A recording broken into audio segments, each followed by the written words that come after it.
Welcome to the series of lecture on finite element analysis. In this part, also we are continuing the two-dimensional vector variable problems, but in this part we are going to concentrate on the axisymmetric problem. In earlier part of lecture, we derived the stress-strain relationship using a three-dimensional stress element. In three dimension, we have three normal stresses, three shear stresses. To evaluate these three-dimensional stresses, we have 6 by 6 constitutive matrix. But in real-time engineering applications, many engineering problems are reduced to two-dimensional problem because solving the engineering problem in two dimension will reduce the computation time in the finite element method. That is the reason we are trying to convert a real-time three-dimensional problem into a two-dimensional one. For converting a three-dimensional problem into a two-dimensional problem, we discussed the three conditions: plane elasticity condition, plane stress condition, plane strain condition, and axisymmetric condition. Plane stress and plane strain conditions were discussed in the previous part of lectures, and we solved three types of problem also in the plane stress and plane strain condition. In this part, we are going to concentrate on the axisymmetric condition. What is axisymmetric condition? When to apply this axisymmetric condition?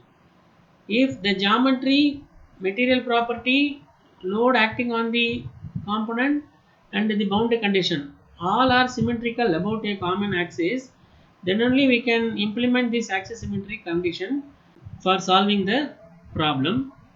Here some practical examples are listed which are coming under the axisymmetric condition: pressure vessels, flywheel, turbine disc, cooling towers, submarine pressure hull, radomes, nuclear reactor, and aerosol cans. Most of these components which are coming under the axisymmetric category are either cylindrical or conical or spherical in shape. That means in our engineering drawing we studied about solids by revolution.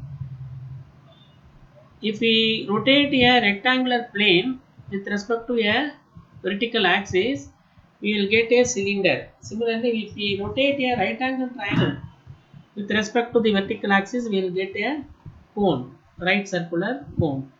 Similarly, if you rotate a semicircle about its diameter, then you will get a sphere. So these solids are called as solids by revolution.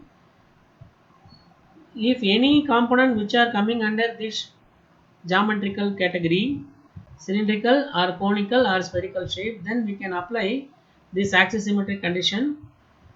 In addition to the geometry, material property, load as well as boundary condition all should satisfy this symmetricity condition. How to reduce this three-dimensional problem into 2D in case of axisymmetric condition, that we will see. Here we are considering a cylinder subjected to an internal pressure.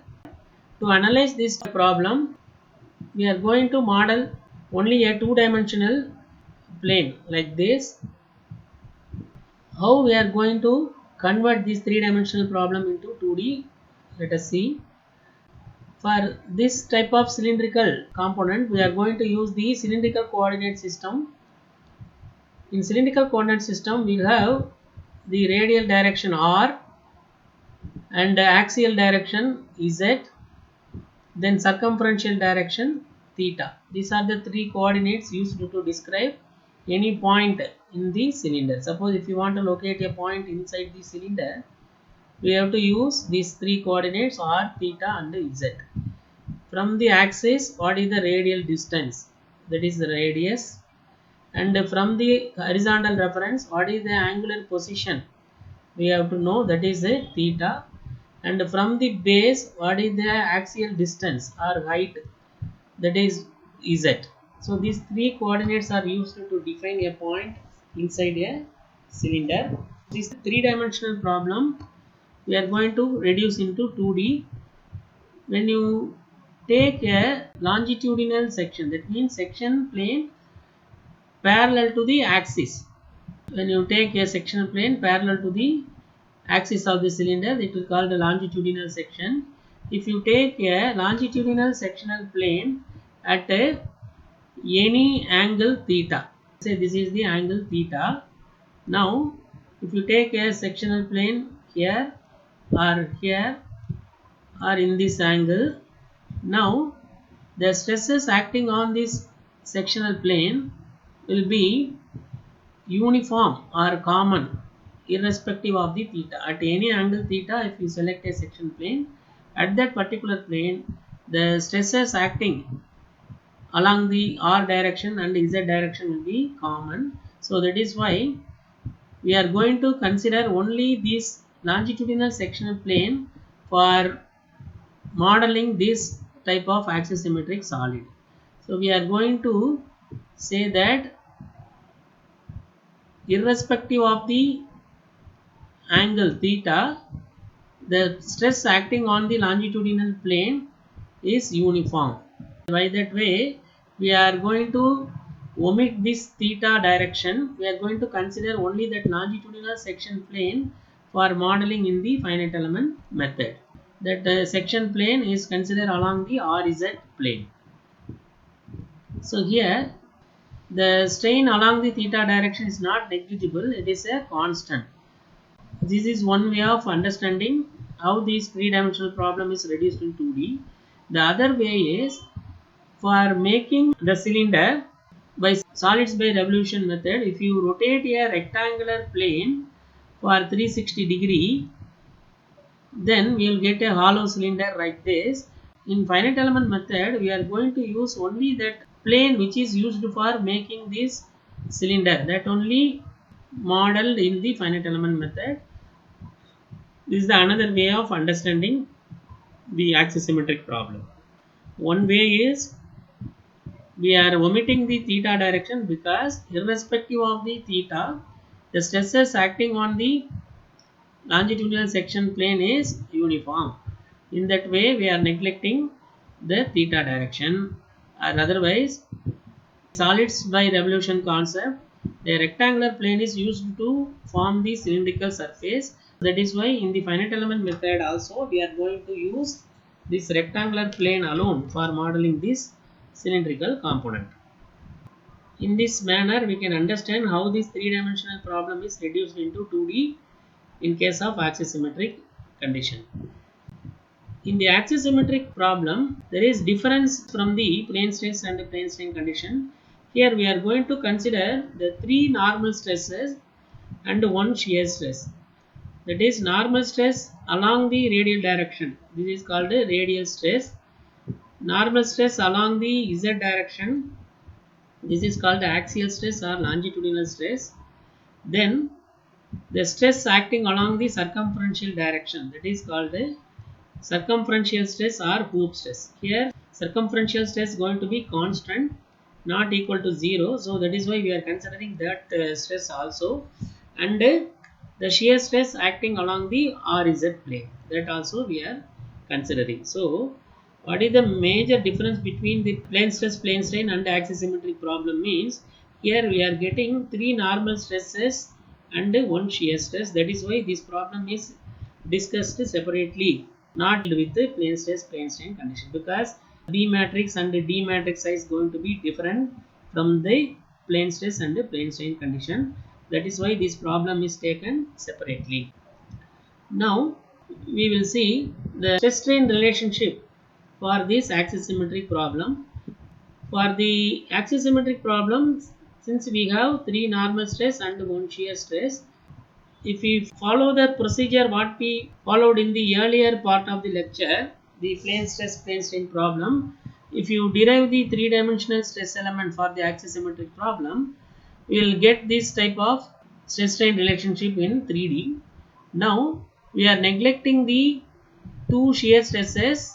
For that, if you neglect the two rows and two columns, corresponding two rows and two columns in the three-dimensional constitutive matrix, we will get the 4x4 matrix like this. This 4x4 matrix is the constitutive matrix for the axisymmetric problem. This is similar to the plane strain condition only, but here we are going to have additional row. This is E by 1 plus nu multiplied by 1 minus 2 nu. Here 1 minus nu 0 first row, second row nu 1 minus nu 0, then nu 1 minus nu 0, then last row we have 0 0 0 1 minus 2 nu by 2. This is for the shear stress. So this is a 4 by 4 matrix. That difference we have to note down. To solve the problem in axisymmetric condition, we are going to use a two-dimensional triangular element. Using that two-dimensional triangular element, we are going to derive the strain displacement relationship. Then we can relate the stress and the displacement to solve the problem. First we will see how to derive the strain displacement relationship using the two-dimensional triangular element. Let us see. For solving this axisymmetric problem, we are going to use the two-dimensional triangular element. That means we have already discussed this three-dimensional cylindrical problem is reduced to a two-dimensional plane like this. Now this two-dimensional plane, longitudinal section plane, is discretized by using the number of triangular elements. Now we are going to take only one element from that finite element mesh. So if you see this element, this is going to be considered for solving the problem, because in the two-dimensional level we are going to consider only the element level problems. The axis for this axisymmetric problem will be r in the z, not xy. That we have to understand. Cylindrical coordinate axis, r radial direction, z axial direction. If you mark the coordinates of the nodal points, it will be in terms of r and z. That means r1 z1, r2 z2, r3 z3, like that. And as the degrees of freedom at each node, the displacement along the radial direction going to be denoted by u. Then displacement along the z direction going to be denoted by w. Here displacement along the theta direction is denoted by v. So this UVW. So here the theta is neglected. So we will have only U and W as the degrees of freedom at each node of this triangular element. Each node will have degrees of freedom U and W. U1 W1, U2 W2, U3 W3, like that. Totally 6 degrees of freedom. When you derive the shape function, you will get a 6 number of shape function, and the size of the stiffness matrix going to be 6 by 6. Now in case of axisymmetric problem, if you see the thickness of the element, right, for plane stress and plane strain condition, thickness will be T. For plane strain condition, we will assume T equal to 1 mm. Plane stress condition, T will be less than or greater than 1 mm finite thickness. But in case of axisymmetric problem, even though we are considering a longitudinal sectional plane, when you discretize this sectional plane by using this triangular element, thickness of the element will be 2 pi r, circumference of the cylinder. That will be the thickness of the element. That is why when you find the volume of this axisymmetric element, we will multiply the circumference 2 pi r, then we will multiply with the area of the element, area of this triangle, multiply with 2 pi r. For finding this circumference, they will consider the mean radius. So that mean radius is considered for finding the volume of the element. So volume of the element for axisymmetric problem will be 2 pi r multiplied by a. That is why it is called a ring element. Axisymmetric element is called a ring element because it is in the shape of circle, or we can say torus. The cross section may be a triangle or rectangle, depends upon the element chosen. So it is called a ring element. Now for this element, we will first derive the shape function, then we will establish the strain displacement relationship. Now this is the two-dimensional triangular element we are using in the axisymmetric problem. You see the coordinate axis r and z. We have triangular element node 1, node 2 and node 3.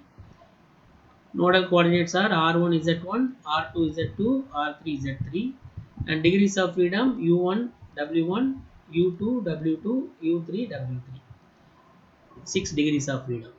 If you want to find the field variable inside this element, let us say point P, which is going to be denoted by R, Z. These are the coordinates here, cylindrical coordinates. If you want to find the displacement at this point P along the R direction and along the Z direction, we are going to interpolate that by using the bilinear polynomial as we did in case of plane stress and the plane strain problem. So here u of r comma z is a0 plus a1r plus a2z. Here we are using rz coordinates. Similarly, w of rz equal to b0 plus b1r plus b2z. Since we are using the bilinear polynomial, so this element can be considered as a constant strain triangular element. So when you find the strain along the radial direction as well as the longitudinal direction, we will get only constant. That is why we can say this is also a constant strain triangular element. For solving the plane stress, plane strain and axis symmetry problem, we are using the CST element. That we have to remember. It is a basic element or simplex element. How to find the shape function for this? The same procedure, we have to apply the boundary condition. We know that at node 1 u value is u1, w is w1. Node 2 we have u2, w2. Node 3 we have u3 and w3. Using these three condition, we can frame the three simultaneous equation like this. U1 is equal to a0 plus a1r1 plus a2z1. U2 equal to like that u3. Now solving these three equation for unknowns a0, a1 and a2 in terms of r1, z1, r2, z2, r3, z, that is in terms of coordinates and this nodal parameter, we will get the required shape functions expression. Similarly, these three equation w1, w2, w3 will get a three simultaneous equation. Solving these three simultaneous equation, we can get values for the b0, b1, b2. Since the coordinates matrix is same, 1 r1 is at 1, 1 r1 is at 1, right? Coordinate matrix is same. We will get the same set of shape functions for this axis symmetric element. We will get n1 is equal to 1 by 2a alpha 1 plus beta 1 r plus gamma 1 z. Instead of x we have r, instead of y we have z. n2 1 by 2a alpha 2 beta 2 r plus gamma 2 z. n3 1 by 2a alpha 3 plus beta 3 r plus gamma 3 z. Once we know the n1, n2, n3 shape function, we can write the interpolation function u of r comma z equal to n1 u1 plus n2 u2 plus n3 u3. W of r comma z equal to n1 w1 plus n2 w2 plus n3 w3. How to evaluate this alpha, beta, gamma? That expression already we know, but here we are replacing the x with r, y with z. That you have to understand. Alpha I is equal to rj zk minus rk zj. Beta I is equal to zj minus zk.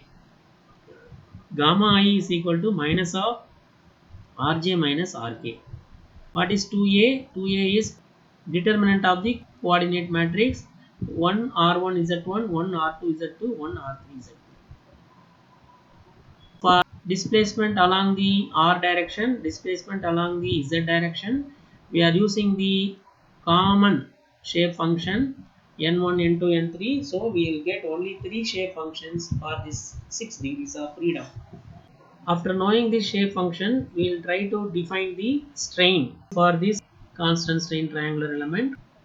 For the axisymmetric element, we have 3 normal strain and 1 shear strain. Epsilon r radial strain, epsilon theta circumferential strain or hoop strain, epsilon z longitudinal strain or axial strain, gamma rz is shear strain along the rz plane. Now we are going to use the definition of these strains using the strength of material. Then we derive the expressions for strain displacement relationship.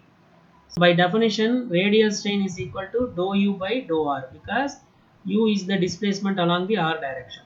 And epsilon theta is equal to constant u by r.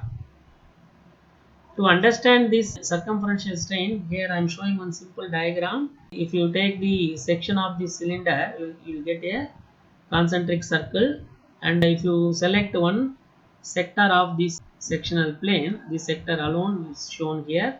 The included angle between these radius lines is theta, d theta or del theta. Now, because of the internal pressure, cylinder will get a expansion. So the dotted line shows the original size, the full line shows the expanded cylinder. Initially, let us say the arc length subtended by the angle d theta or del theta is S. After expansion, arc length will be slightly increased because of the radial displacement u. That incremental in the circumference is considered as del S, S plus del S. Now when you measure the change in length along the circumference divided by original length, right? That is the definition for circumferential strain.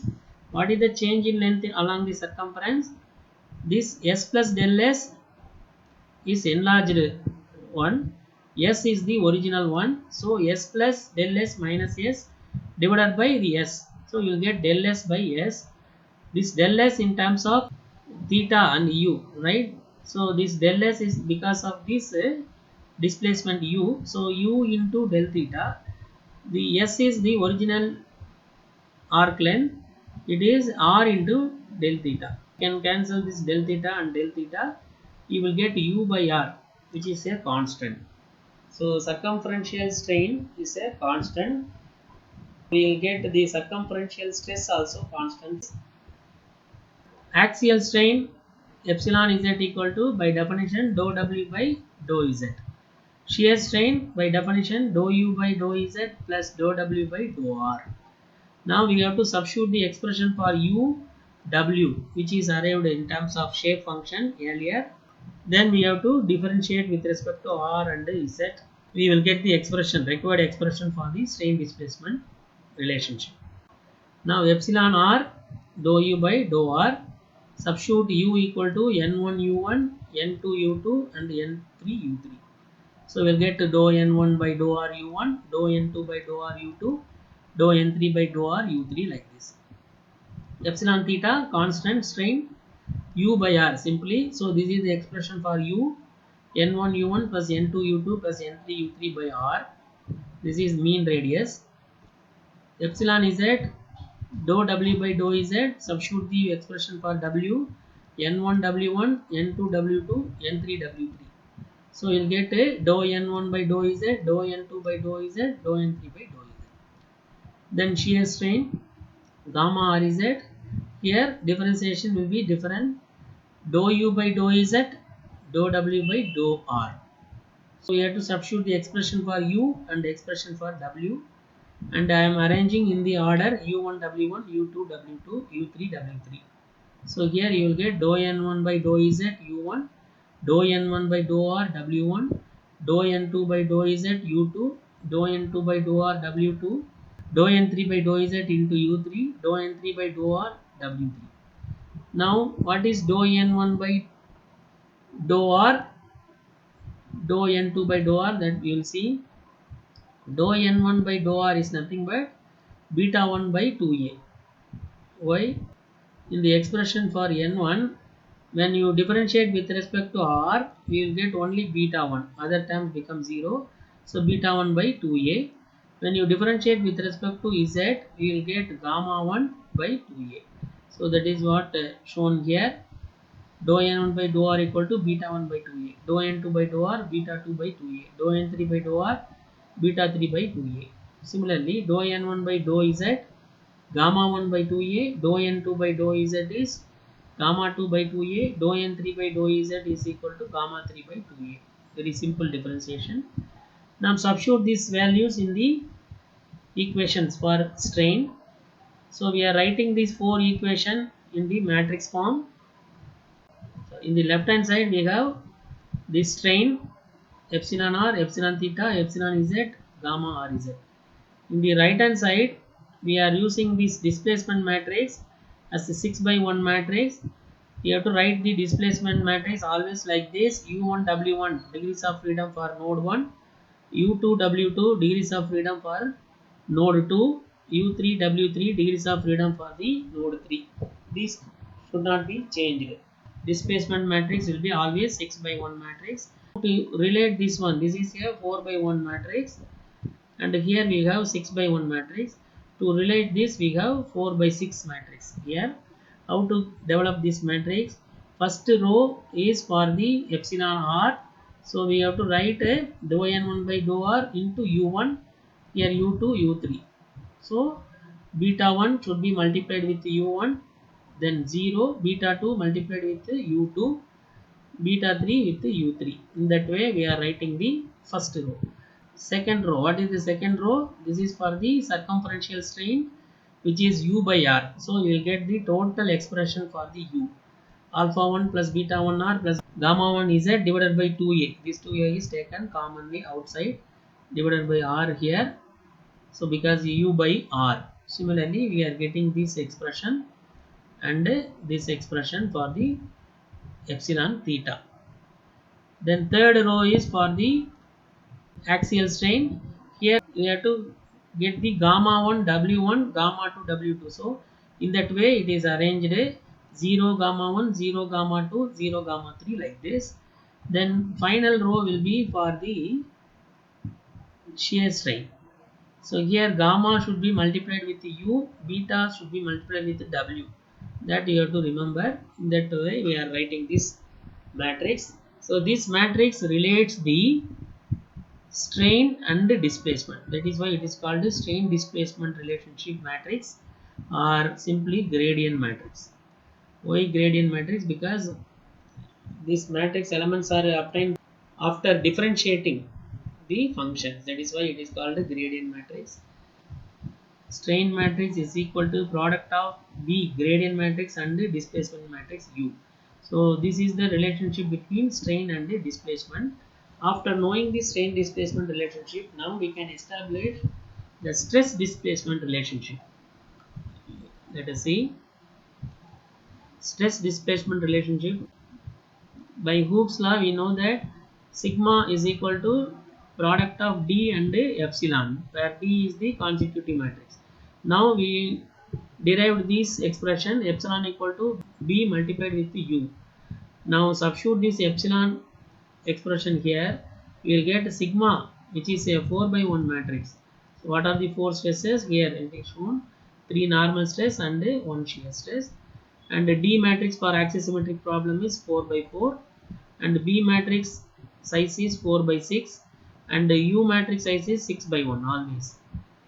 When you multiply these two, we will get a 4 by 6 matrix. Multiplying these two, we will get a 4 by 1 matrix, which will give you the required stresses acting on the axisymmetric element. So this is considered as the type 1 problem, as we discussed earlier. So same way here, axisymmetric condition also we have type 1 problem. Then next, stiffness matrix. The expression for the stiffness matrix already we derived. So K stiffness matrix is equal to product of B transpose multiplied by D matrix, then multiplied by B matrix, then volume of the element. So B matrix already we derived, D matrix is derived. So we substitute this matrix. What is the volume of the element? Because it is a ring element. For axisymmetric problem, it is called ring element, because this element, the cross section plane we are showing, but thickness of this element is having 360-degree rotation. So we have to multiply with the 2 pi r, where this r is the mean radius, A is the area of the triangular element. Here the size of the matrix is going to be 6 by 6 matrix, stiffness matrix, because this B transpose will be 6 by 4, B matrix size will be 4 by 4, again this B matrix size will be 4 by 6. When you multiply these two, we will get 6 by 4, and when you multiply these two matrix, we will get the 6 by 6. Now this is establishing the stiffness matrix for the axisymmetric problem, coming under type 2 category. Compared to plane stress and plane strain condition, Finding the stiffness matrix for axisymmetric problem is very difficult because we cannot use the calculator for matrix multiplication. So in plane stress and plane strain condition, we have the matrix size will be 6 by 3 and 3 by 3. In calculator we have option for the 3 by 3 matrix, but here we have 6 by 4 and 4 by 4. We cannot multiply this size of matrix using calculator, we have to do it manually. So when we multiply these matrices manually, it will take more time. So that is why always we should not prefer this axisymmetric problem in examination, but we have to know the procedure how to solve this type of problems also. So this is the type 2 problem. Once you know the stiffness matrix for the axisymmetric element, then we derive the element characteristic equation. So this is the element characteristic equation for the axisymmetric problem. K multiplied by displacement matrix, which is equal to force matrix. K is 6 by 6 matrix, displacement matrix 6 by 1, force matrix will be again 6 by 1. So for this, what is K matrix already we know. The force matrix will be force component resolved along the R and Z direction. So at each node we will have force component F1R, F1Z like this. And node 2 we will have F2R, F2Z. Node 3 we have F3R, F3Z. For each node we have two force components along the R direction and Z direction. Similarly, displacement matrix we know the 2 degrees of freedom V1, sorry, this is U1, U1 W1, U2 W2, U3 W3. So this is the displacement matrix for the axisymmetric element. If the external force acting on the element is given, using that external force we can find the unknown displacement U, provided if you establish this stiffness matrix for this element. This is coming under type 3 problem. Similar to the plane stress plane strain condition, here also we derived 4 types of problem. Type 1, finding the element stresses using the nodal displacement and the D matrix. Second, type 2, deriving the stiffness matrix for the axisymmetric element. Then type 3, type 4 is using the element characteristic equation. So in the next part, we will solve the problems under this axisymmetric condition. Thank you for your passion listening.